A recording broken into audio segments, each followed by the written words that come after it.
Dear friends, welcome. இன்னைக்கு நம்ம பார்க்க போற டாபிக் என்னன்னா belt drives. So belt drive அப்படின்றது என்னன்னா it is a flexible drive of power transmission. Okay. So belt drives are used to transmit power between two shafts separated at a distance. So ரெண்டு shaft கிடையிலனா பவரை வந்து transmit பண்றதுக்கு வந்து belt drives வந்து use பண்ணுவோம். So belt drives are used to transmit power from one shaft to another by means of pulleys which rotate at the same speed or different speed. So belt வந்து it runs over the pulleys. The pulley connected with the source of power is called driver pulley and the other is called driven pulley. அதாவது main power source, அதாவது electric motor வந்து எந்த புள்ளியோட connect பண்ணிருக்கோமோ அது வந்து driver புள்ளி, அந்த இன்னொரு புள்ளி வந்து it is called driven pulley. Okay. So advantages of belt drives. So belt drives can transmit power over considerable distance. The operation of belt drive is smooth and silent. They are the ability to observe shock and damp vibration. They are simple to design and have low cost. So disadvantages of belt drives. So belt drives have large dimensions and occupy more space. அதாவது belt drives வந்து it takes a large amount of space. அதுக்கப்புறம் velocity ratio is not constant due to belt slips. இந்த ஸ்லிப்னா என்ன, velocity ratio என்னன்னு சொல்லிட்டு அப்புறம் பின்னாடி பார்ப்போம். There's a considerable loss of power resulting in the low efficiency. அதுக்கப்புறம் belt drives are comparatively shorter service life. So application of belt drives எங்கெல்லாம் use பண்றாங்க அப்படின்னா எலக்ட்ரிக் மோட்டார்ஸ்ல, மிஷின் டூல்ஸ்ல, ஆட்டோமொபைல்ஸ், கன்வேயர்ஸ், அல்டர்னேட்டர்ஸ்ல வந்து belt drives வந்து யூஸ் பண்றாங்க. So selection of belt drive. So selection of belt drive is based on the following factors. First வந்து speed of the driver and driven shafts. Okay, next வந்து speed reduction ratio, எவ்வளவு power வந்து transmit பண்ணும், power to be transmitted. Center distance between the shafts. Center distance அப்படின்றது வந்து என்னன்னா, so distance between the two pulleys. So இது ஒரு புள்ளி, இது ஒரு புள்ளி, ரெண்டு கடையில இருக்கு எவ்வளவு டிஸ்டன்ஸ் இருக்கு. So அதாவது வந்து center distance between the shafts. Next வந்து positive drive requirements, shaft ஓட layout. Next is the space available and service conditions. So types of belt drives. So belt drives வந்து மூணா கிளாசிஃபை பண்ணுவோம். ஒன்னு வந்து light drive, second வந்து medium drive, third வந்து heavy drives. So light drives அப்படின்றது வந்து based on the application. அதாவது it is used for light duty application. It is used to transmit smaller powers at belt speed up to 10 meter per second. So 10 meters per second இருக்க வரைக்கும் light drives அப்படின்றது சொல்லுவோம். அதோட applications எங்கன்னா agricultural machines, small machine tools. Next one medium drives. So used to transmit medium power at belt speeds over 10 meter per seconds to 22 meter per seconds and machine tools வந்து use பண்ணுவோம். Third வந்து heavy drives. So used to transmit larger power at belt speed over about 22 meter per seconds as in compressors and generators. So based on the applications we are classified as light drives, medium drives and heavy duty drives. So types of belt. So belt வந்து based upon the configuration or figure வந்து it is classified. First வந்து flat belt. So flat belt is mostly used in factories and workshops where the moderate amount of power is to be transmitted from one pulley to another when the two pulleys are not 8 meters apart. அதாவது distance வந்து less than 8 meter இருக்கும்போது we use the flat belt drive. Okay, so distance between the two pulleys, இந்த புள்ளிக்கும் இன்னொரு புள்ளிக்கும் வந்து distance வந்து less than 8 meter இருக்கும்போது we use the flat belt drive. Okay, so flat belt drive அப்படின்றது வந்து so இதோட ஸ்ட்ரக்சர் வந்து flat-ஆ இருக்கும். சரியா, ஸ்ட்ரக்சர் வந்து flat-ஆ இருக்கும். Next வந்து V-belt drives.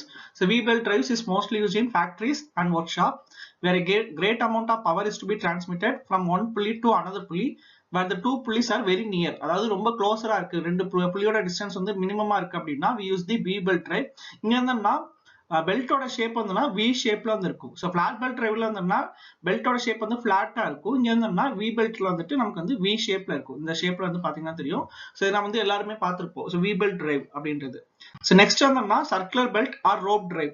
ஸோ இந்த இடத்துல இங்க வந்து ரோப் வந்து யூஸ் பண்ணுவோம். சரியா, circular belt or rope is mostly used in the factories or workshop where a great amount of power is to be transmitted where a distance வந்து distance between the pulleys வந்து more than 8 meters இருந்துச்சுன்னா, so distance வந்து ரெண்டு புள்ளி கடையில இருக்க distance வந்து more than 8 meters இருந்துச்சுன்னா we use the circular belt or rope drive. Okay, so less than 8 meters இருந்துச்சுன்னா we use the flat belt and V belt.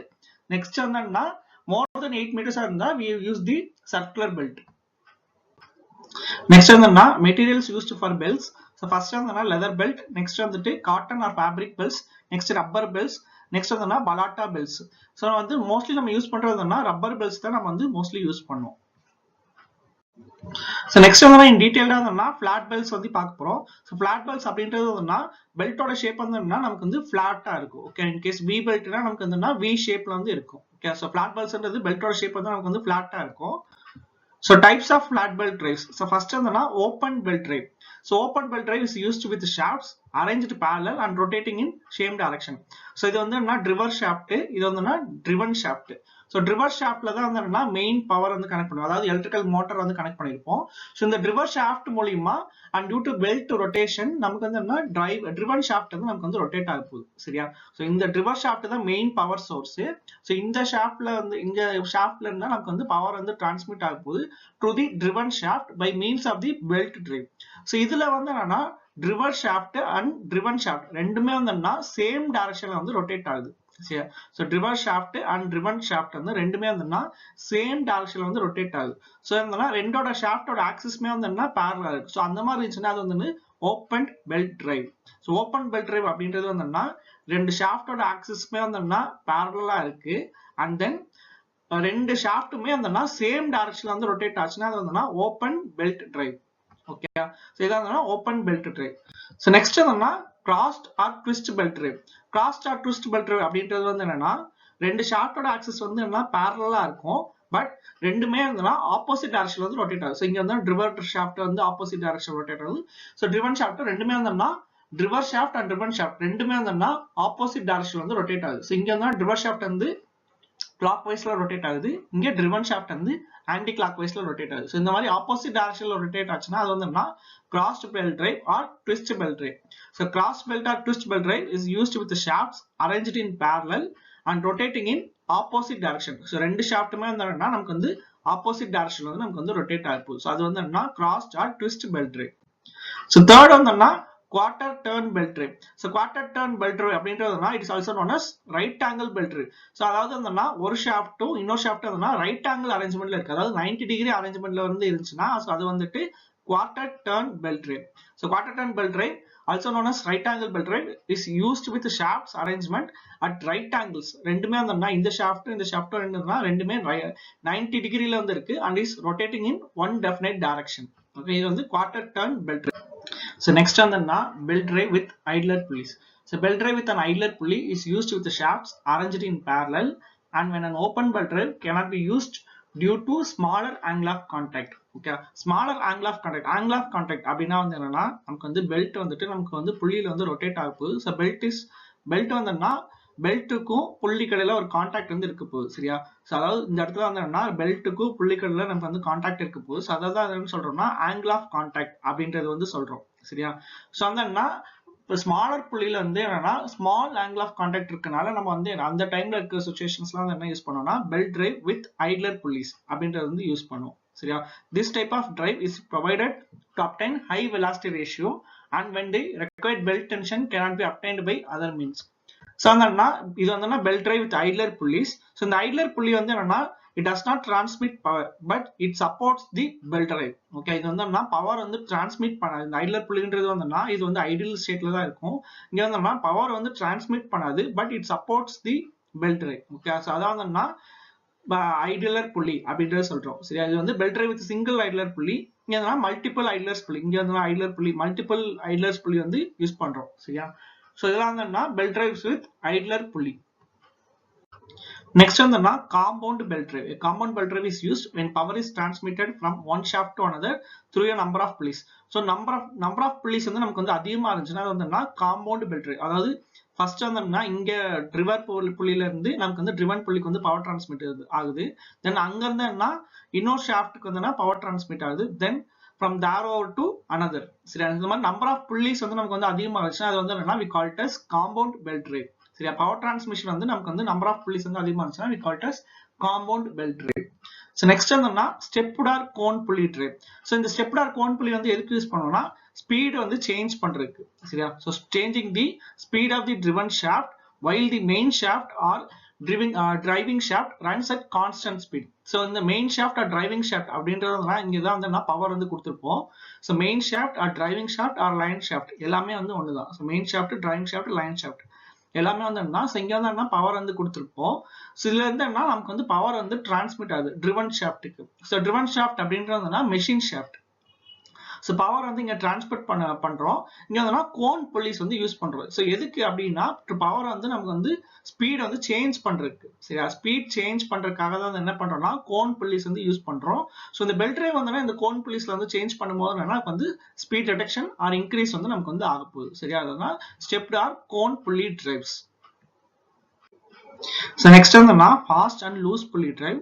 So fast and loose pulley drive எப்போ use பண்ணோம் அப்படின்னா நமக்கு வந்து main shaft or main shaft or driven ஷாஃப்ட்ல வந்து நமக்கு வந்துட்டு ஸ்டார்ட் பண்றதுக்கோ இல்ல ஸ்டாப் பண்றதுக்கோ அந்த fast and loose pulley drive வந்து யூஸ் பண்ணுவோம். ஸோ இந்த மெயின் ஷாஃப்ட் ஆர் ட்ரிவன் ஷாஃப்ட்ல வந்து ரெண்டு புள்ளிஸ் இருக்கு. ஒன்று வந்து ஃபாஸ்ட் புள்ளி, இன்னொன்று வந்து லூஸ் புள்ளி.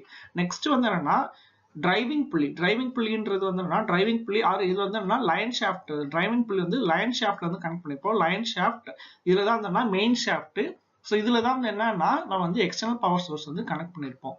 ஸோ இப்போ வந்து மெயின் ஷாஃப்ட்ல வந்துட்டு நமக்கு வந்து ஃபாஸ்ட் புள்ளி வந்து கனெக்ட் ஆயிருக்கு. A pulley which is key to the main shaft is called fast pulley and runs at the same speed as that of the machine shaft. Okay. So இந்த machine shaft வந்து என்ன, so வந்து belt வந்து என்னன்னா நமக்கு வந்து fast புள்ளி நமக்கு வந்து கனெக்ட் ஆகும் போதோ இந்த மெஷின் ஷாஃப்ட் வந்து என்ன ஸ்பீட்ல ரொட்டேட் ஆகுதோ அதே சேம் ஸ்பீட்ல இருந்தா ஃபாஸ்ட் புள்ளி வந்து நமக்கு வந்து ரொட்டேட் ஆகும். ஓகே. ஸோ அதான் என்னன்னா ஃபாஸ்ட் புள்ளியோடது. லூஸ் புள்ளி வந்து நமக்கு வந்து இங்க வந்து லூஸ் கனெக்ஷனா இருக்கும். ஸோ அப்படின்றப்ப வந்து பவர் வந்து டிரான்ஸ்மிட் ஆகாது, சரியா. ஸோ அப்ப வந்து மிஷின் வந்து ஸ்டார்ட் பண்றதுக்கோ இல்ல ஸ்டாப் பண்றதுக்கோ வந்து என்னன்னா நம்ம வந்து ஃபாஸ்ட் புள்ளில இருந்து நம்ம வந்து இது லூஸ் புள்ளிக்கு வந்து பெல்ட் வந்து டிரான்ஸ்மிட் பண்ணுவோம். ஸோ பெல்ட் வந்து சேஞ்ச் பண்ணிவிடும் போது நமக்கு வந்து it can either start or stop the machine. Okay. அதாவது மிஷின் ஷாஃப்ட் வந்து நமக்கு வந்து ஸ்டாப் பண்றதுக்கோ இல்ல வந்து ஸ்டார்ட் பண்றதுக்கோ நம்ம வந்து என்ன பண்ணுவோம், ஃபாஸ்ட் அண்ட் லூஸ் புள்ளி வந்து நம்ம வந்து யூஸ் பண்ணுவோம். But without interfering the driving pulley. Driving புள்ளியோட லைன் ஷாஃப்ட் வந்து என்னன்னா டிரைவிங் ஷாஃப்டோட ஸ்பீட் எதுவும் இன்டர்ஃபரன்ஸ் பண்ணாம நம்ம வந்து மெயின் ஷாஃப்ட் வந்து ஸ்டாப் பண்றதுக்கோ ஸ்டார்ட் பண்றதுக்கோ என்னன்னா fast and loose pulley drive வந்து நம்ம வந்து யூஸ் பண்ணுவோம். ஓகே. So next வந்து tight side and slack slide. அதாவது நமக்கு வந்து பெல்ட் வந்து என்னன்னா நமக்கு it is going to run over the pulleys, சரியா. when the belt is running over the pulley the friction creates grip on the pulley. friction வந்து generate ஆகும் which creates tension on one side. இது வந்து என்னன்னா tension on one side and which makes the driven pulley run. Okay. இந்த டென்ஷன்னால தான் நமக்கு வந்து என்னன்னா ட்ரிவன் புள்ளி வந்து நமக்கு வந்து ரன் ஆக போகுது. ஸோ வந்து இது வந்து டைட் சைடு அப்படின்றது வந்து சொல்றோம். ஸோ டைட் சைட்ல வந்து டென்ஷன் வந்து நமக்கு வந்து அதிகமா இருக்கும். இன்னொன்னு வந்து லூஸ் சைடு, அது வந்து ஸ்லாக் சைடு அப்படின்றது சொல்றோம். இங்க வந்து டென்ஷன் வந்து நமக்கு வந்து கம்மியா இருக்கும். ஸோ வந்து டைட் சைடு அப்படின்றது வந்து டென்ஷன் T1. ஸோ அங்க வந்து என்னன்னா டென்ஷன் வந்து நமக்கு வந்து அதிகமா இருக்கும் compared to that of the slack side. Okay. So next on the velocity ratio of belt drive. It is defined as the ratio between velocities of driver and driven. Velocities of driver and driven. D அப்படின்றது வந்து capital D அப்படின்றதுனா diameter of the driver. Small d அப்படின்றதுனா diameter of the driven. So capital N1 அப்படின்றதுனா diameter of the driver. Capital N2 அப்படின்றதுனா speed of the follower or driven. Okay. So velocity ratio, velocity ஓட formula நமக்கு தெரியும். velocity is equal to pi dn by 60. So அப்படி இது பண்ணும்போதுன்னா velocity ratio n2 by n1 is equal to capital D by small d. இந்த capital D அப்படின்றதுன்னா diameter of the driver புள்ளி, small d அப்படின்றதுன்னா diameter of the driven புள்ளி. Okay. So வந்து n2 அப்படின்றது வந்து speed of the follower or driven. அடுத்து வந்து n1ன்றது வந்து speed of the driver புள்ளி. Okay. When thickness of the belt, question வந்து நமக்கு வந்து thickness of the belt வந்து consider அப்படி கொடுத்திருந்தாங்க அப்படின்னா we have to add plus t. அப்ப velocity ratio is equal to n2 by n1 is equal to d plus t by d plus t. இந்த capital D அப்படின்றதுனா diameter of the driven and small d அப்படின்றதுனா diameter of the driven. இது வந்து velocity ratio. Next வந்து slip of the belt. So slip அப்படின்றதுனா it is the relative motion between the belt and the pulley.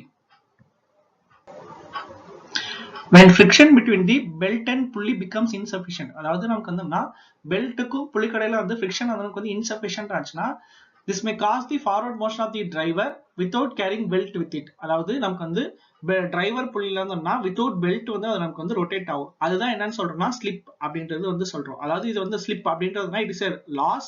அதாவது வந்து friction வந்து நமக்கு வந்து between the belt and pulley நமக்கு வந்து insufficient இருந்துச்சுன்னா நமக்கு வந்து என்னன்னா belt வந்து அதுல வந்து இருக்காது, ரொட்டேட் ஆகாது. சோ அதான் அந்த இதுதான் அந்த கிரைட்டீரியாவை தான் we call it as slip அப்படின்றது வந்து சொல்றோம். the presence of slip வந்தோம்னா reduces the velocity ratio of the drive. ஏன்னா it is a loss in the belt drive. Okay, so it is represented by S and is represented by percentage, indicated by percentage. வந்து slip வந்தோம்னா percentage வந்து indicate பண்ணிருப்பாங்க. So வந்தோம்னா velocity ratio n2 by n1 is equal to capital D by small d 1 minus S by 100. S அப்படின்றது வந்தோம்னா percentage வந்து indicate பண்ணிருப்பாங்க. சரியா? So slip of the belt வந்து கொடுத்திருந்தாங்கன்னா so நமக்கு வந்து என்ன பண்ணோம், Sல வந்து என்ன percentage வந்து கொடுத்திருப்பாங்க, அதை வந்து include பண்ணி நம்ம வந்து velocity ratio வந்து இது பண்ணணும். இதே இது வந்து when thickness of the belt is considered, okay, அப்ப n2 by n1 is equal to d plus d divided by d plus d into 1 minus S by 100. S அப்படின்றது வந்து slip. ஓகே, so slip அப்படின்றது வந்து எப்ப வந்து friction வந்து நமக்கு வந்து கம்மியா இருக்கோ நமக்கு வந்து என்ன பெல்ட் வந்து நமக்கு வந்து ரிமூவ் ஆயிடும். சோ அதுதான் வந்து என்னன்னு சொல்றோம்னா ஸ்லிப் அப்படின்றது வந்து சொல்றோம். ஓகே, நெக்ஸ்ட் வந்துனா creep. as the belt moves from slack side to tight side, belt வந்தனா நமக்கு வந்து ஸ்லாக் சைடுல இருந்து நமக்கு வந்து டைட் சைடு வந்து மூவ் ஆகும்போது வந்துனா நமக்கு வந்து டென்ஷன் வந்து இன்க்ரீஸ் ஆகும். ஓகே, அதே மாதிரி டைட் சைடுல இருந்து திருப்பி ஸ்லாக் சைடு மூவ் ஆகும்போது இட் வந்து டென்ஷன் வந்து நமக்கு வந்து பெல்ட்டோட டென்ஷன் வந்து என்ன கம்மி ஆயிடும். அதாவது டைட் சைடுல வந்து என்ன நமக்கு வந்து டைட் சைடுல வந்து அதிகமா டென்ஷன் இருக்கும், ஸ்லாக் சைடுல வந்து நமக்கு வந்து கம்மியான டென்ஷன் இருக்கும். சரியா? சோ இது due to this change in length. அதனால வந்து லென்த் வந்து நமக்கு பெல்ட்டோட லென்த் வந்து என்னன்னா நமக்கு வந்து சேஞ்ச் ஆகுது. அதாவது பெல்ட்டோட லென்த் என்னன்னா ஸ்லாக் சைடுல இருந்து நமக்கு வந்து டைட் சைடு ஆகும்போது என்னன்னா டென்ஷன் வந்து இன்க்ரீஸ் ஆகுது, லென்த் வந்து நமக்கு வந்து இன்க்ரீஸ் ஆகுது. இதே இது வந்து ஸ்லாக் சைடுல இருந்து டைட் சைடுல இருந்து நமக்கு வந்து ஸ்லாக் சைடு வந்து போகும்போது என்னன்னா நமக்கு வந்து பெல்ட் வந்து லூஸ் ஆயிடுது. சரியா? so there is a change in length. so due to this change in length there is a relative motion between the belt and pulley surfaces. this relative motion is called creep. okay, அதாவது வந்துனா due to this change in length, change in lengthனால நமக்கு வந்து creep வந்து occur ஆகுது. so this total effect of creep is slightly reduce the speed of the driven pulley. நமக்கு வந்து இந்த creepனால வந்துனா speed of the driven pulley வந்து நமக்கு வந்து affect ஆகும். okay, so creep of the belt சில வந்து என்ன driving pulley, இது வந்து என்ன டைட் சைடு, இது வந்து என்ன ஸ்லாக் சைடு.